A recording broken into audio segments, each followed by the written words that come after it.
Hey, what's up, ladies and gentlemen? Happy Monday and happy last day of August. Oh, exciting stuff. We're getting into September here in about less than 24 hours. And September normally signifies what I like to call the transitional point of the numismatics market. Customarily, and by the way, nothing is typical these days uh, given just how busy the summer market was for modern graded coins. Of course, you guys have seen my Monday market reports throughout the summer, and they've just been insane. Today, no difference here.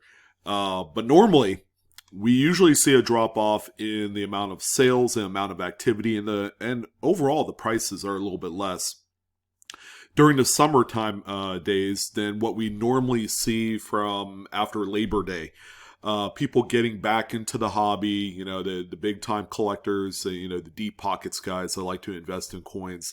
They usually take some time off. And then now that we're coming up to a time where the kids are going back to school, collectors are coming back for their normal holiday busy period of numismatics, and we are ultimately going to see just more activity, way more listings, not only on great collections, but I would imagine eBay is going to begin to get flooded, along with a bunch of retail sites are going to see more inventory pour in as we head into these fall months. A very important, very, very critical period as we head into what I suspect to be just an absolute beast of a coin season. And how that's going to shape up, we will probably know sometime in about October how that all plays out. But the Monday market report, as you guys know, is a brief look at some of what I like to call my top picks of modern graded coins. And when I mean modern, post 1900 era coins that have sold here in the last 7 days. This week, again, we got great collections, stepping it up with a ton of listings, a lot of very cool, very unique coins. I think the importance of a lot of these coins in terms of not only its place in the registry game, that's like the highest graded examples of these coins that are being scooped up at record levels, but also just the overall kind of what I like to call the general collector market. You have a lot of tone coins, you have key dates that are well represented in this week's list, and we're going to talk about a number of them. In addition to one of the coins that, quite honestly, has been making me nervous here lately, only because of just how well it's been performing, and I feel like that I'm losing out in terms of being able to obtain some of these. I'm beginning to see the market shift quite rapidly on these coins. So we're going to talk about that as well. But let's go ahead and jump in to the Monday market report. Of course, I'm your host, Sean. Don't forget to like, dislike, share, or subscribe. Pick any one of the four or any combination thereof. And then let's go to town. Hopefully you guys enjoy this week's video as we take a look at the market report for the week.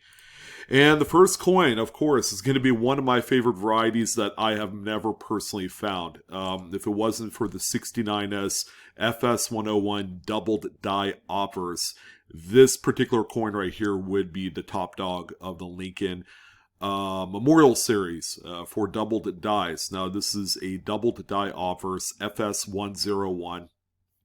Compared to the 69S, it's not nearly as strong, but you do have quite a bit of spread in Liberty and in the motto "In God We Trust." The "In God We Trust" is the most strongest aspect of this double die, and then you do also have a little bit of doubling on the date as well, although not as notable as the 69S. All right, this one is for its strength is going to be the second place kind of top dog rarity of the 59 to current date series of Lincoln cents.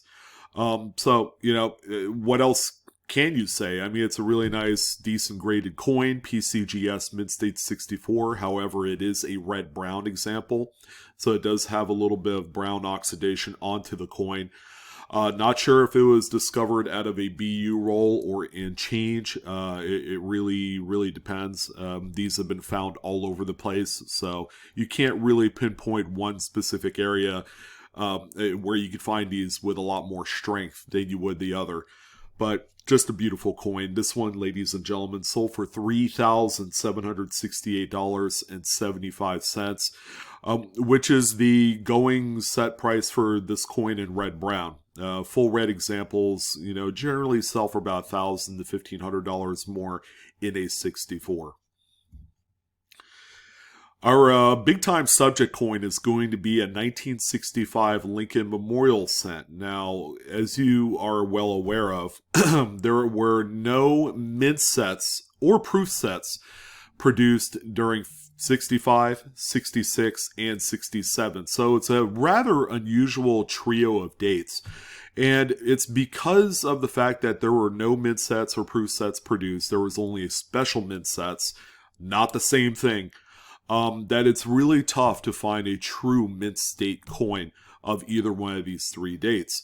65 kind of helps spearhead the overall difficulty in finding any of these coins in mint state condition, where you could, comfortably say that the coin would grade anything over 65. It's just a very difficult period of U.S. coinage history. As you guys know, 1960s and all different types of coins have been known for their subpar quality, most notably in Lincoln cents, Jefferson nickels, and dimes. Dimes have come up pretty weak for 65 to 67. And that's why in certain grades, they have not only low population count, but they also command a pretty big market for those folks that are indeed participating in registry set activities, either through PCGS or NGC. But take a look at this coin right here. I mean, it's a 67 red brown. So much like the previous coin, it's not a full red example. It does show probably a little bit more than your typical oxidation level. Turning over to brown, maybe there was a little bit of toning on there. That is not as easy to see on this particular coin unless it was in hand. But pretty remarkable when you have a red-brown coin, which typically sells for a lot less money, make the list. This one sold for $1,051.88. We're getting into a little bit older content here, but again, very important. And 1940D is still quite a high mintage coin. All right, so if you needed to find one for your date set, like an album or something, you could usually pick up a mint-state example of this coin at your local coin shop for under $1. Okay, they're really inexpensive. You're not going to be getting taken to the cleaners when you go to buy this. It's only when you're looking to buy a premier example that's going to slot into your registry set. That's where a lot of the desirability comes to these coins. As crazy as it seems, a coin that customarily, you can buy one for $1 and it looks relatively similar to this, the overall cleanliness of the planchet, the absence of various nicks, planchet marks, which are on there before the coin was even struck, along with a few other things, are what graders look for, and they're quite finicky. They're very particular about these wear areas. So this one right here, take a look at the grade. Really nice high graded example at a 67 plus. It is also a full red example, so it's just a beautiful stunner. It's going to look good in any registry set system. And this one sold for $1,182.38.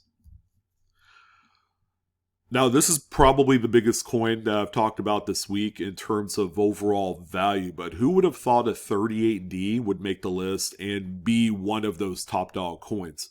Not me. When I came across this one and I had the opportunity, I probably looked and stared at this coin for a good solid 5 minutes just to see how it all, comes together, because it is a mid-state 68, and that's what was assigned by PCGS. I wanted to personally audit the coin, and I'll be honest, I mean, it looks like a 68. The cleanliness of the fields, which are all these blank areas here around Liberty and around the portrait above the date, all these flat areas are just incredibly clean. And to find it on this particular date is quite astonishing. You just don't see it. Usually coins, whether they're PD or S during the 30s, you do have little nicks and bag marks and that sort of thing all over the place. Finding one like this, I'm sure, was more so a needle in a haystack and just a kind of a freak of occurrence, I guess. You're looking through coins and you found this one in a roll and you're like, oh my God, look at this thing. But 68 red, it doesn't take a rocket scientist to know where this is going to go into. Again, do not invest in this coin. All right. If you're just going to buy to invest in it, that would be a bad idea. All it takes is one more 68 red to pop up in the population reports, and the value of this one's going to drop. This one, ladies and gentlemen, sold for $18,075. I mean, let that sink in a little bit for a 38D. Again, if you're looking to get just a mid-state example for your album, you'd be hard-pressed to find one of these for anything like $2 or more. They are quite plentiful out there, and it's just finding that example that exhibits like a fresh out of the minting chamber strike. This is that one right here. And the final Lincoln for this week is a rather key kind of coin that is talked about in the community all the time. This is a 1922D. Now, in 1922, the U.S. Mint only produced coins from the Denver Mint. There were never any Philadelphia minted coins, although there is a well-known, as you guys know, 1922 plain no mint mark type, but it is also a Denver minted coin. It's just the dies were clogged, and the mint mark never got struck on a few of those examples. This one right here looks every bit of a 1922 or a 20s era coin. The strike is subpar. The quality is not that good, and I'm okay with that. That's their originality when it comes to these quote-unquote depression age of coins. You just don't see the quality measure up to what we currently see in today's coinage. This one right here is a PCGS Mid-State 65 Plus full red example. Great for a registry set, and some would argue that this is also a good collector coin if you just wanted one for like a type set. This one right here sold for $3,273.75. All right, we're on to a few nickels. The only sole lone Jefferson on the list is going to be this 1954S. Quite the tough day to find in full steps, and with good reason. The strikes are generally pretty soft, a little bit marshmallowy, if that's even a good describing word. But just take a look at how weakly struck the center of Monticello is, or Monticello, however you pronounce it. I'm sure I'm going to hear from both y'all. But the steps looks like it was re-engraved at one point. It's nice and strong, but look at this weakness right here. That's just par for the course for these 1950s Jeffersons. I think 53, 54, 55, and 56 are the biggest culprits of these weaker strikes. A lot of die deterioration happened during this time as well. This one right here is sold for $3,768.75. And again, it is a 65 through PCGS, and it does have full steps. We have a couple really nice marquee Buffalo nickels. The first one on tap is going to be a 1927D. Just a beautiful coin. One of your tougher dates. Pretty difficult to find in anything mid-state at all. It doesn't matter if it's a 62 or a 66. Just an incredibly tough date to find. If you were looking to cherry pick one of these, good luck.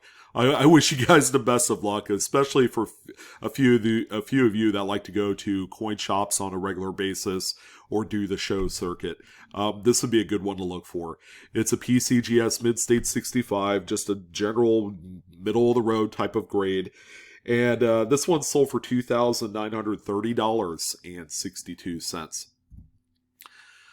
Here's another one here, this time a 24D. Again, along the same lines in its difficulty score. This one is definitely a 10 out of 10 to find in mid-state condition to where you could comfortably send off to a grader. You don't see too many of these just raw anymore. All right, and that's the challenge with it. This one, however, is slightly higher in grade. It's a 65 plus. It does exhibit a few little areas of toning, especially on the reverse. You got some rose color toning, a little bit of golds here and there. Very light, very pastel-y, very subtle. It's more of a tint than it is an actual toned overlay. What else can you say? This is just an attractive original coin that sold for $3,324.38. Is this the final nickel? No, we do have one more. I'm actually looking forward to talking about the next one, but we got to talk about this 1920D as well. Not an overly difficult grade to find, or date to find, rather. It's just finding one that's going to be in mid-state 65 or higher. That's going to be the challenge. This one right here, compared to the other two 1920s Buffaloes, exhibits a much stronger strike. All right, which is pretty typical until you get to about 1920, was it about 23 or 24? That's where things kind of go downhill, as you would expect for that era. Mid-State 65, this one sold for $3,862.12. And it's not that often that you get to talk about one of your favorite coins. And the 1912S, all right, this is the first year in which we see a physical mint mark on a nickel. It's right here on the reverse next to this dot right here. But it is also one of the key dates of the series, especially in much higher grades, where it's tough to find anything over like a VG8, where it's like market acceptable, you have some hair detail. If you're lucky enough to have maybe one or two letters in the word Liberty show up, I mean, that's a really good coin. But this one right here is great. It's a mid-state 66, just a beautiful, monstrous coin. It does exhibit some sort of light, kind of like goldish tone on the reverse. Little spatters of it on the obverse. It's so light, it's kind of negligible at this point. This particular coin sold for $4,837.50. I'd say that's money well worth it. This fits kind of like that mold of an investor or collector type coin. It's a great U.S. type coin. If you collect it by its graded holders, this is a great candidate just to keep in your long-term collection for years. It's going to be very unlikely that you'll ever come across another one as nice as this. We do have a few Mercury Dimes, no Roosevelts this week, nothing impactful, but we do have a couple Mercuries. They're all quite original. This one's my least favorite. I mean, the toning, you could take what you want to take from it. To some, it's way too spotty, way too dark. Some people just don't like the russet brown and gold tones, that this one evokes. However, the grade is phenomenal. It's a 45 micro S, so it has that mint mark variation that you see on this date, and they're not particularly rare. I do have a few micro S mid-state coins of this date in my collection, and nothing that I would say I paid like an enormous amount of money for. This one is a 67 full split bands, so it's got that nice heavy strike on the reverse. It's really nice. It's also designated as the FS 512. That's a Cherry Picker's Guide variety classification number. This particular coin right here sold for $2,531.25. Call me crazy. I kind of like the toning on this one. It's a 28D, and I'm more kind of like fixated on the reverse of the coin. It's got that mossy kind of like dark gritty look to it. It's almost like if you could imagine, and for those of you on the East Coast that have seen these before, but that old mossy gravestone that you see in a cemetery, that's what the reverse of this coin kind of looks like. You just can't take your eyes off of it. Outside of that, it's just a really good, marginally tougher grade, tougher date, no doubt about it. 28D. I mean, you can't, once you get into the 20s, it's, it's take it or leave it for what you can. But it's a 66 full split bands. It's a really nice grade. The toning, man, I just love it. And this one sold for $4,111.88. If I had the extra money to buy something like this, I would. That's how much I love it. 23S. Okay, this is the toughest date of the list in terms of Mercury Dimes. And this one's a mid-state 65 full split bands. 23S, man, if you could find these in like mid-state 66 or higher, oh my gosh, this is a quite a rare and very valuable coin, a five-figure coin all day long. However, if you had to settle for a 65 for your registry set or your type set, I mean, you could do a lot worse, that's for sure. This one right here sold for $6,535.12. Still a good chunk of money, very, very rich money for this coin. Oh boy. Okay, so the nervous butterfly feel in my tummy just kind of like kicked in when this coin showed up. And I've done a few videos here recently, just kind of documenting and chronicling the movement of the 2019 and 2020 circulation rarity West Point struck quarters. There has only been 10 total designs, 2 million produced of each design. We are just about a year out from when the program officially ended, all right, which was the end of last year with that last final quarter. And I had pushed and pushed and pushed. I've talked about it on a number of occasions on my channel, especially over the summer. You know, that was kind of like the premier kind of time to really focus on it as the sports cards and other collectibles market kind of dipped back in April and May. It opened up a whole new opportunity within coins. And this was one of those ones that I kind of felt like was a centerpiece to that discussion. But people are picking these up in droves.